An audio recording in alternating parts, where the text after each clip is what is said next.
Ako ana nang gihimo diri in my own little way na ako'y Agribusiness Enterprise Farmers Assistance Program nga diin ang ang munisipyo mao ang mag-finance sa mga farmers. Kay gamay ra man ang among kwarta, na lang sa mga 150 plus ang farmers nga among gi-finance. Unya, ang munisipyo na pod mao na pod ang mopalit sa humay.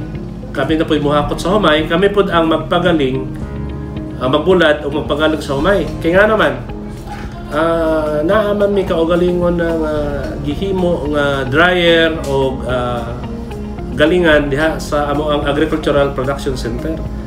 So in short, kung ma-perfect na namo ni nga system nga ang among gihimo, kung unsa ang ginahimo sa trader, amo ang gihimo pod similarly.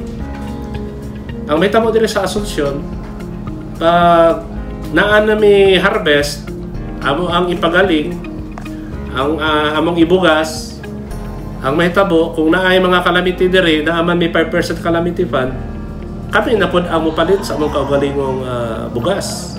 Sa amo ang barato nga presyo.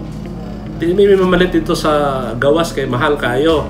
Kung naay kining supplemental feeding program, kami na pod ang mupalit sa among kaugalingon nga bugas. So in short, ang amo ang kwarta nagatuyok-tuyok lang sa amo ang pera ng Asunsyon para sa Asunsyon. So kontrolado na namo ang amo ang economy diri sa lokal.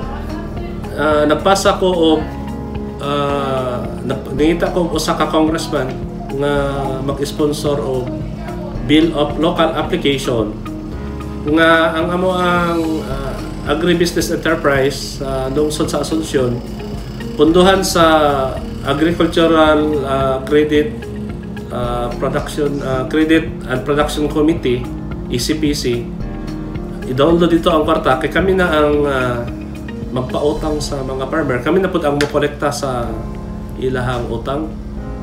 Pero ang problema kay wa pa may balaod nga nag-ingon nga ang ECPC i-download sa LGU Asunsyon ang kwarta nga para production loan sa mga rice farmers. Di wala pa may kwarta. Mo na nga ang mga rice farmer karon adto mangutang sa rice traders.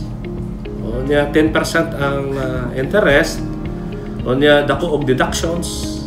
Tapos di man sila mangutang pod sa bangko. Kay ang mga farmer hadlok man pod nga patagaod ang collateral. Di ikaduha ang bangko kung sila magpautang wa koy sako. Pasabot wala gimimik, wala gisundok sa bangko ba nga ang rice trader ba nga kung ang rice trader maoy magpautang, sila pod ang muhatag og sako, sila pod muhapot sa humay. Pero kung dito sila sa land bank or sa asa sila nga bangko mangutang, ang mahitabo diha dili paliton sa trader. Dili man ako nagpidance sa imo, dili na ako napaliton ang imong humay. Dito na ibaligya sa bangko nga diin dito ka nangutang. Unya kay ang bangko di man mo palit og humay. Wa po'y help, wa po'y forward ang bangko nga muhakot sa ilang humay. So ang ingon ng farmer, hasol kayo kung sa bangko may mangutang, may pa og dire sa rice trader, bahalag 10% pero komportable. Hayahay.